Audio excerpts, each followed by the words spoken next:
ఇవన్నీ ఉండడం చేత శరీరం మొత్తం ముట్టుకుంటే అపవిత్రం అవుతుందని కాళ్ళు ముట్టుకుంటారు. కొంతమంది కాళ్ళు ముట్టుకోవద్దు అని అంటారు, ఆ పద్ధతులు వేరు. కానీ ఒక గురు సాధకుడు నిజంగా కాళ్ళు ముట్టుకొని ఇవ్వాలి. ఎందుకంటే నువ్వు గురువు అంత సులభంగా అయ్యావా? ఎన్ని పుణ్యం ఎంత పుణ్యం అయితే అయ్యావు. మరి నీ పుణ్యం అంతా నీతో పాటు నువ్వు సస్తే పోతుంది కదా. మరి నువ్వు అయ్యిందే లోక కళ్యాణం కోసము, నువ్వు అయ్యిందే ఒక జీవిత చక్రాలను మార్చడానికి. తగలడానికి ఒక ఆయన అంటున్నాడు మొన్న,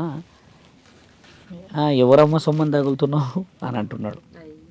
ఏంది అవార్డు అలా ఎందుకు అనొచ్చు? అంటే నువ్వు తగిలేటప్పుడు కూడా కొంచెం తగులుతారు కదా, అలా తగిలేటప్పుడు కూడా ఛార్జ్ చేయాలంట మనం. చూసారా మాట ఎలా ఉందో? ఛార్జ్ అన్నప్పుడే అయిపోయింది నువ్వు రీఛార్జ్ లేని మొబైల్ అని. సింపుల్గా కదా? అంత నాలెడ్జ్ ఉందా లేదా పబ్లిక్ దగ్గర?